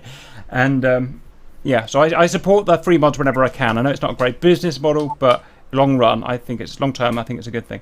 Yeah, and you know, we'd encourage people if people want to make money, you know, and make an official ED product. You know, we're open to that. We're not a closed shop by any means, and that's why we work with the Polychops and the Kyle, which looks fantastic, for example, and the Razbams and the Heatblurs and the others. You know, there are lots of brilliant, talented people out there, and you know, there are people who where it's not their day jobs, and there are people who are looking at Crossco thinking, well, you know, I certainly think I have the skill set. You know, we're open for business. Of course we are. Or maybe haven't realised that we are open for business. And you're right. If we give everything away for free, it's game over. You know, there will be then no more dynamics. I suppose the great thing about the company is we have been going and kept going when everybody else has fallen by the wayside. So you know, we've been going for 15 odd years now. So we've made lots of careful and cautious decisions about how to spend our money and where to spend it, and only recently hit what I would call the hockey stick of a combination of having super cool content and appeal with the 16 and the 18 and the Tomcat, for example. Looks like we backed the right horse, boys. Right. Yeah. Is there going to be any new free aircraft? So I don't think this means mods. I think this means modules, like giving away the Su-25. Is there anything in the can for that? The base level one. Yeah. Well, yeah, we're actually looking at changing the way that we bring people into DCS. So we're looking at changing, and I've argued this, you know, for the 2.5 years that this has been my number one job. You know, I've said, blimey, you know, you've got the Su-25. No disrespect, the lovely old frog, but it's fantastic. But you get in the cockpit, and if you haven't, and most people, and it's not going to sell. It's not sexy, is it? And it's not sexy, and it's all in Russian. And if you don't know to put your native language and cockpit language to English, it'll remain in Russian, and it's hard to work it out. And you go, oh, okay, well that's that. And then you get the TF-51. Which is fine, except you then can't machine gun anything with it. So you think, well, blimey, really? So we're having a proper discussion, which has been going on now since the lockdown special month, which was such a massive success for us, of how to start, how people can download, what they can download for free, and for how long they can have it for free. Because it really is important. And then how difficult is it once they've downloaded, as we know, John, we've had this discussion, how difficult is it for people to go from, right, I've downloaded DCS, how do I even get into an aircraft now? That kind of that moment, that am I prepared to start flight training moment, which for some is too difficult, but together we are all working on trying to make that a lot easier for people to see things coming out, on the front page of the game and on the website to make, and on your, all the stuff that you're doing with your tutorial videos, make it all easier. No, I really loved. It seemed like a real opening, a new leaf of ED to have all that stuff for free for a month, and I think it's great how to give that generosity. And I haven't got any of your figures or whatever. I haven't got a clue. Yeah. But what I can feel just because people talk to me, people said I love the Hornet after that, so I went and bought it, and I'm like, great, I love the ST-16 after that, so in the end I just went and bought it. So many people said that to me because they can go and try it. That's absolutely brilliant. We without wishing to blow blow our own trumpets, we knew it would be a good thing. What surprised us was how well it was received by the community. I mean, it really blew us away, the positive response. You try everything for free, and then if you like it, you have it for half price. Absolutely stunning response. Do you have any metrics around that or anything like that? The sales numbers were something like 4 times better than our average. And then of course what you get, as I mentioned, this hockey stick. You then have a reinforcing effect of.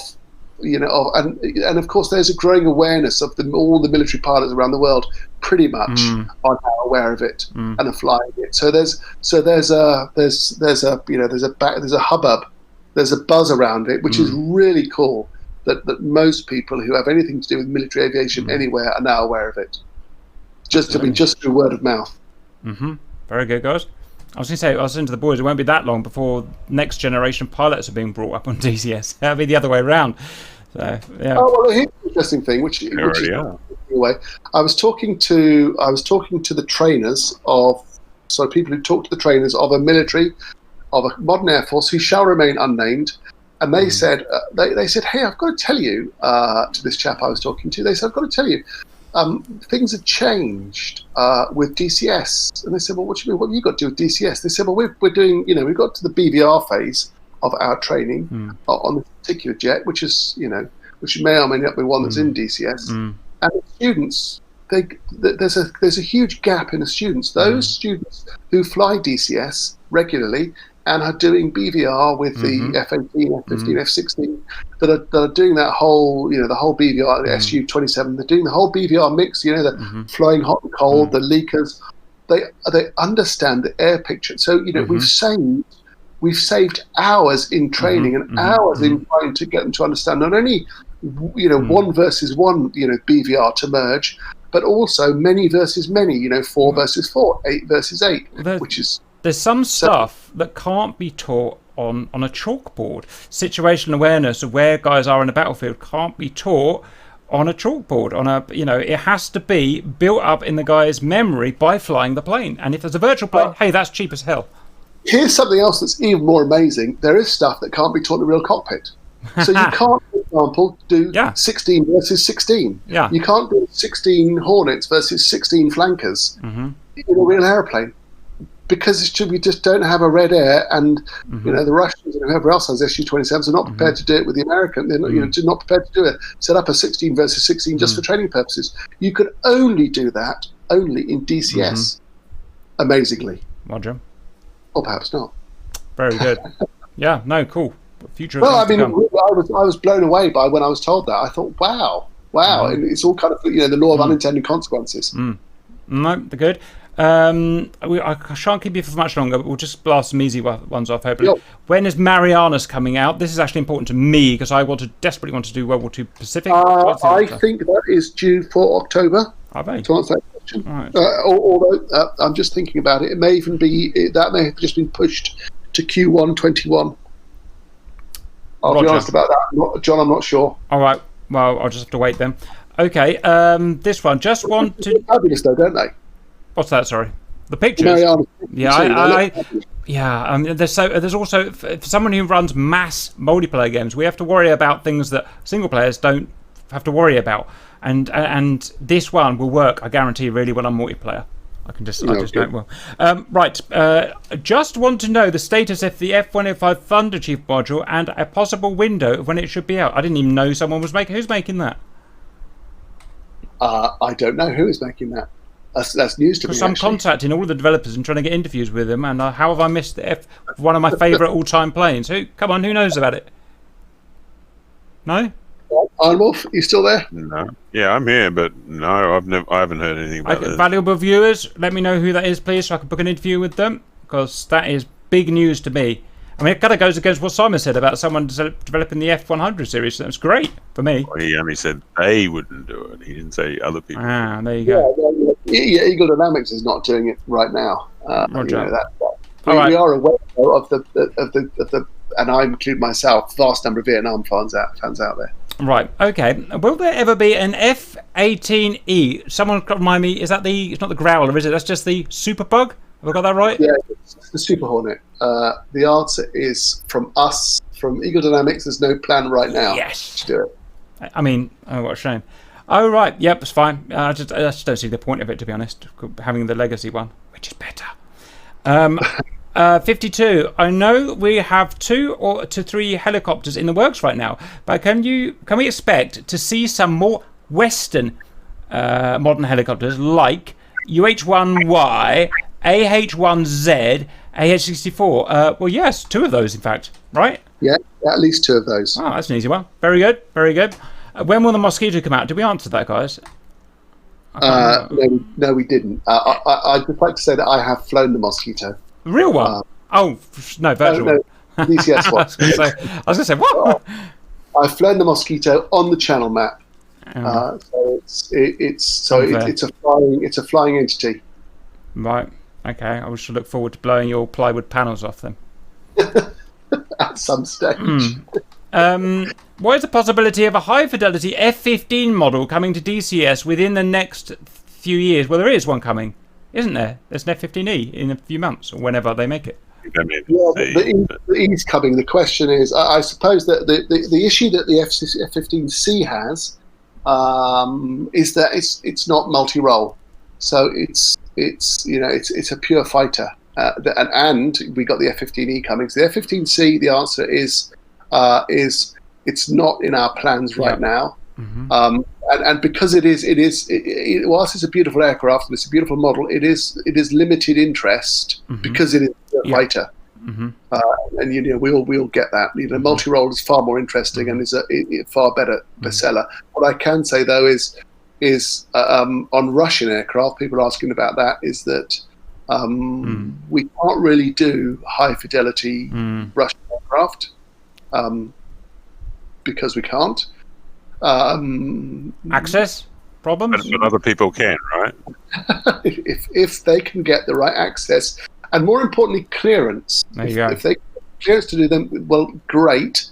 What I can say is that there is one that we're looking at possibly doing, and that is the MiG-29A as a super high. Oh, there you go. I think that will please a lot of people. That's a good plane. So that's breaking news. The others, it really is about it is really about permission more than anything else. And we have, otherwise we're just out of business. We have to respect, the secrecy and the wishes of various governments and corporations.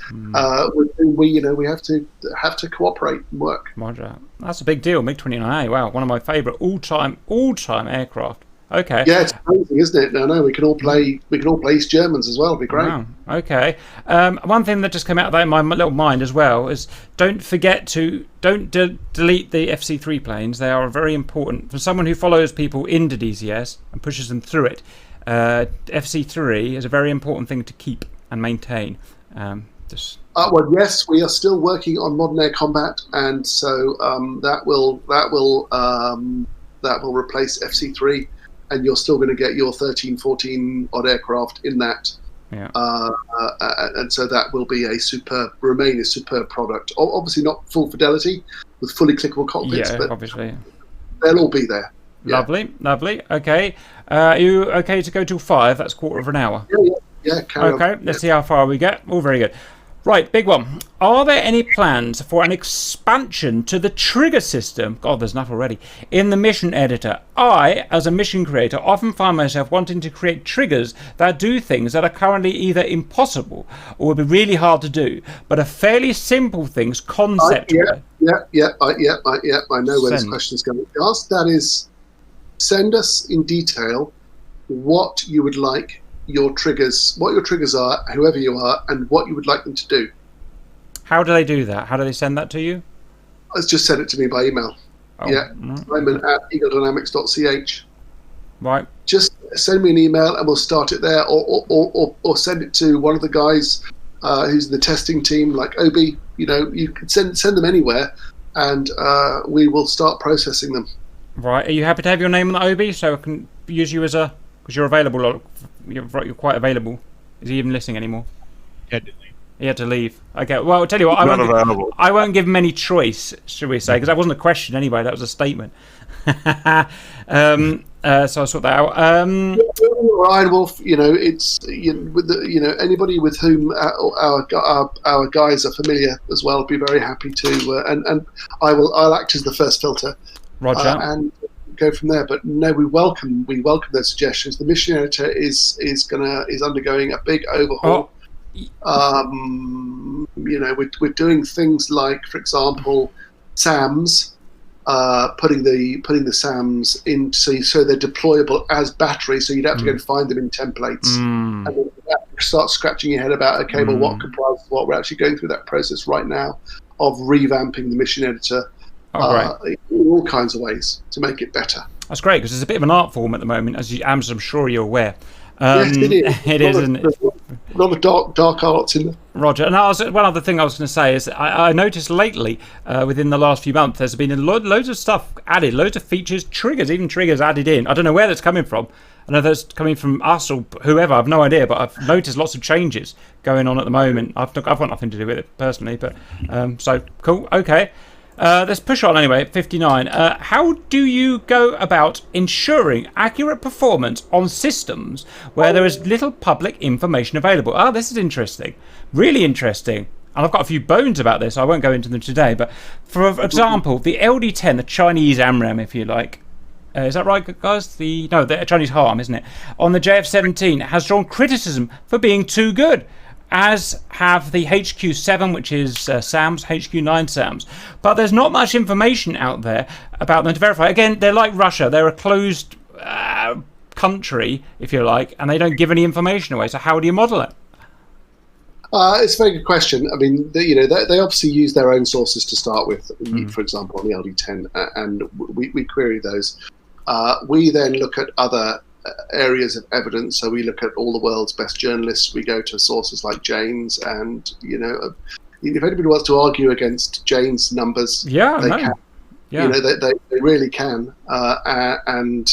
But generally speaking, we will be conservative. We are aware that the JF-17, many people feel that it overperforms reality, and we are in an ongoing discussion and review of the JEF. Is probably all I want to say for now. Yeah, and its systems. Yeah, obviously. Because also, it's about reality and it's about credibility. And if we suddenly have an airplane that performs like the Starship Enterprise, it won't sell because people will go, well, it's not realistic, and that's always, as you know, John, that's always been our bottom line is realism. Yeah, exactly. And I'm not a super duper tech head, but even to me, the layman, if you like, even I notice, hang on, something, this thing doesn't have a notch filter on the radar. Something's not right here. It's not a super radar. It should work. And there are some things that are legacy, and it's not just some third party things. There are some things that are legacy. For example, the way that our gunners behave in the World War II AI aircraft, that Ju-88, and they behave like aliens with lasers. Yeah. And, well, okay, right. This clearly needs sorting. So I asked about it. It turns out it's one of the oldest pieces of code in the game. vintage code that was chiseled on stone back in 2003 or something. We're finally getting round now that it really matters to changing it, to reviewing it and changing it so that it reflects reality. Good. Okay. Well, we'll keep pressing on with that. That's very good. Are there any plans to add some of the how interesting, Israeli SAM systems to the game to go along with the upcoming Syria map? They've played major roles in conflict in the region, and it could be nice to be able to include them. What an interesting question. Yeah, it's an excellent question, and I can answer it in an interesting way, and that is that if anybody is able to get any information out of the Israelis and the permission also for us or for them to build these SAMs and put them in the game, we will make a small bronze bust of them and put it outside DCS headquarters. Fair point, guys. It's something we never think about. What if the Israelis don't want us to make their SAMs? It's fair enough, isn't it? It's everything I know many times. Yeah. It's not happening. Not anytime soon. All right. Well, they'll have to borrow some Patriots and Hawk systems by the sounds of it. But fair enough. Yep. Can't argue with that really. 62. Wow, we're really doing this, aren't we? With a growing popularity of community-made modules such as the A4 Skyhawk and the Edge 540, is there any potential for ED to improve support for community mods in the future? Many other games have demonstrated that amazing things can be done by modders, and I think it would be an excellent thing both for the future of the game and for the community to be able to be more better community-made assets like armor. Okay, what's the official stance on that then? The official stance is if they become official ED products, so if they become collaborative products, like whatever, then yes. Yeah. It's very complex because it costs time to support things, and therefore it costs money. It costs programmers who are not cheap. Yeah.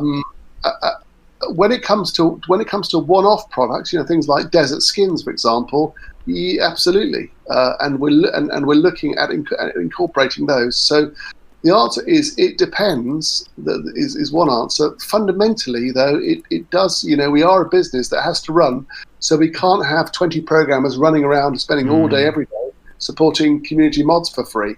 It just doesn't work as a business, and we end up folding, and the game closes, and it's good night there. Yeah, I completely understand. Personally, I quite like the way it is at the moment. I know I'll get trashed by everyone to say it, but for instance, the Skyhawk does not have access to the software development kit, okay? They've done as best they can without it, and they've done a great job. And you can go and download that. So, like I said, it's a great way into the game. You don't get all of the features, like the radios and stuff, because they don't have the software development kit. But you can go play most of the plane. If you really want to go on from there, then you can go and buy your module to get full access. I think it's a great little stepping stone. And what as I said, we're not a closed shop by any means, and we really are open to partnership with anybody and everybody. And we'll have to make a decision, a commercial decision on every product, like any business that we put on our shelves. Roger. Okay. 63. Follow-up question. Well, there's that question. If mod support for planes is for some reason not possible, could it be possible to support community-made ground assets, such as new building models and ground vehicles? So I think that's kind of the idea of what you were talking about, sucking them into the main game, right? 100%. Same answer as before. Yeah. Get in touch.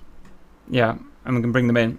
Okay. Yep. Understood. 64. Is there a reason why the Crimea area is empty? We've been on that, haven't we?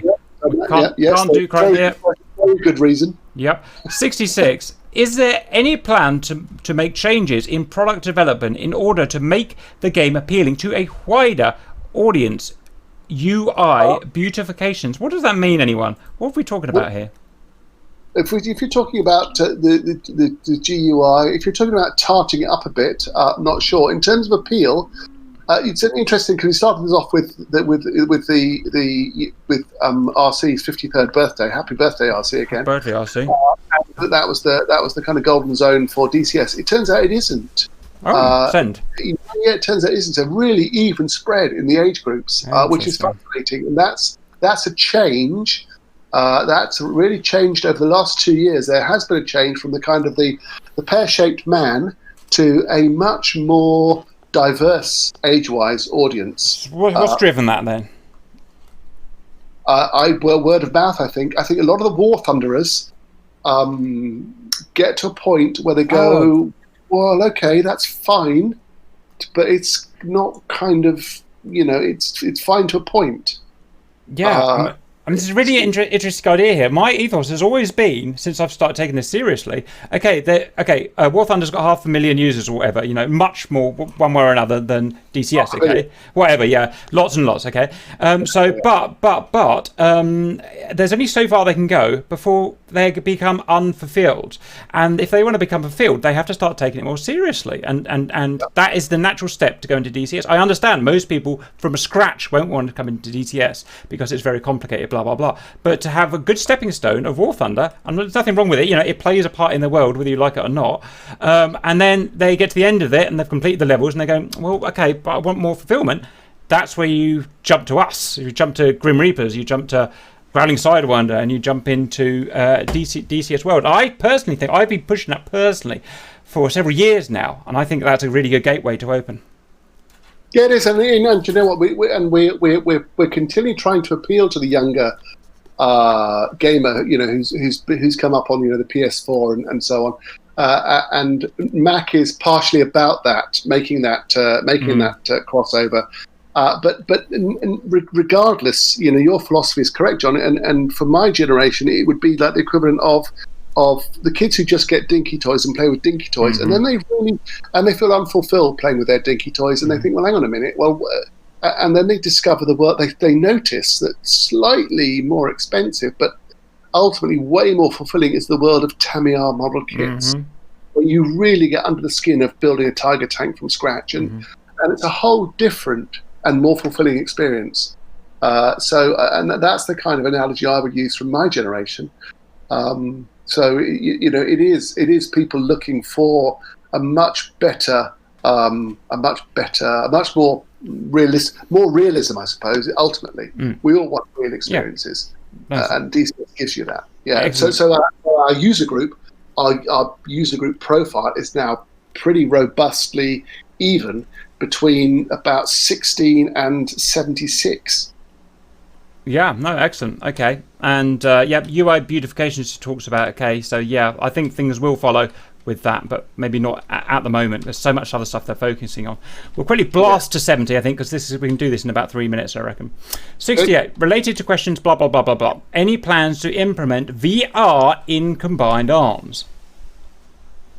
Don't know. Got him there. Right. Okay, so yeah, is DCS Tornado a thing? No.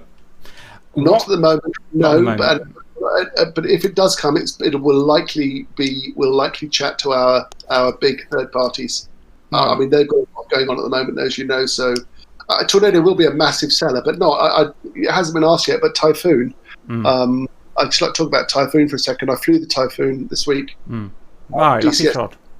And it's going to be an absolute beastie. I mean, it has so much grunt. And flying against the only thing that you're really going to struggle with in close combat is the clean F-16, or a very good Mirage 2000 pilot.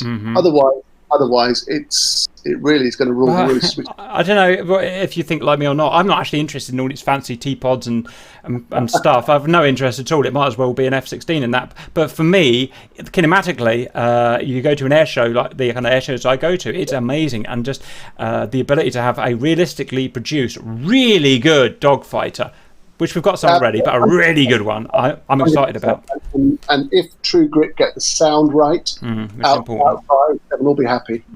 Cool. Right, last question. This is actually an important one that I could actually do. So bearing in mind there are going to be lots of people that are tuning in for the first time and don't know what modern air combat is, what's happened to modern air combat? Is it still coming? And more importantly, what is it?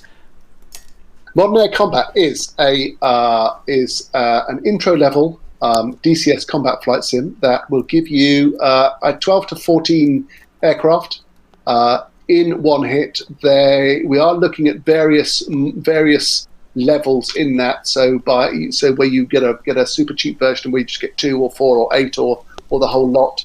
So it does come with various. It will be coming with various levels, and it should be a much smoother crossover, or an easier intro into DCS, or a smoother crossover from other games such as IL2 and to take it to not down a notch, but I suppose a different kind of game from the War Thundery type user. Is it a different game to DCS, or will these be flying in DCS? I never fully understood. They will be flying in DCS. Oh, how about that? Because the thing is, rumours get spread with that information, and we were told last that it was a separate game, and we were like, we don't want that. What's the point of that? So it's great. Excellent. Correct.